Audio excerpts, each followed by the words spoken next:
girl. Forget it. You had your chance. Oh, honey, please don't go. Come back. Give me another chance. I'll do anything you say. Please. Well, Please. I guess, yeah. Go. Well, all right. It's him. You've seen this movie 100 times before. A big city career woman, usually blonde, meets a guy who's a total jerk. Although he is pretty good looking, she can't stand him until the third act, when she suddenly falls in love with him, and they live happily ever after. This is the standard romantic comedy or rom-com plot, and most of the recent examples are pretty terrible. They fall well short of the ideal that they aspire to, which is the ideal of Rock Hudson and Doris Day, who made 3 wonderful romantic comedies together in the late 1950s and early 60s. Pillow Talk, Send Me No Flowers, and best of all, Lover Come Back. You know, it just doesn't seem right. A man letting a woman pay for everything. Well, you're not exactly an ordinary man. Doris Day plays Carol Templeton. She's a somewhat uptight but very hard-working account executive in an advertising firm. Her rival and eventual lover is Jerry Webster, played by Rock Hudson. He's a swinging bachelor, and they're competing to represent a product called VIP. Hi there. I'm the VIP girl.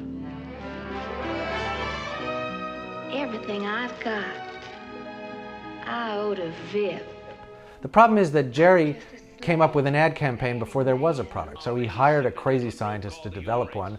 Carol mistook Jerry for the scientist. He did nothing to correct her mistake, and if you think about it, you can figure out what happens next. I had the most wonderful dream. Dr. Tyler and I I know what you're thinking, but just calm down.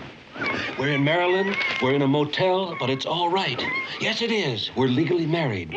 You're Mrs. Jerry Webster. Now stop that. You're my wife. Some girls just aren't ready for marriage. The repartee between Hudson and Day is sparkling. The set design and the costumes are exquisite, and there are a bunch of wonderful running gag set pieces, including one that involves 2 square, out-of-town businessmen who keep running into Jerry Webster all over Manhattan and marveling at what they see. Ah, there goes Superman. And very nearly stealing the movie from everyone, including perhaps its director, Delbert Mann, is the great Tony Randall, who gives one of the most amazing comic supporting performances I've ever seen. He plays Pete Ramsey, Jerry Webster's boss. This is a guy with a lot of problems. Yeah? Well, how are we down there in the copy department?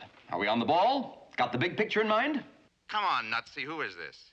This is the boss. Sorry, I didn't recognize your voice, Mr. Webster.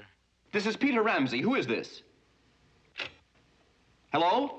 There may be more sexual chemistry between Rock Hudson and Tony Randall than there is between Rock Hudson and Doris Day, which goes to show just how sly and sophisticated this movie is.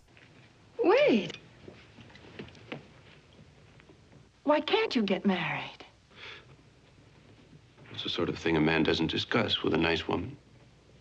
The world of New York advertising in the early 1960s has recently been explored on the TV show Mad Men, which discovers all kinds of repression and hypocrisy and sexism lurking underneath the shiny surface. Lover Come Back, though, is aware of all those things too, but it doesn't treat them as deep, dark secrets. They're part of the comic subtext. They're funny.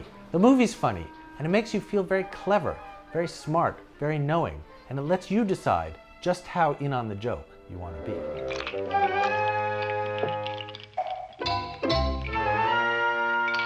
Hey, Fred. Look.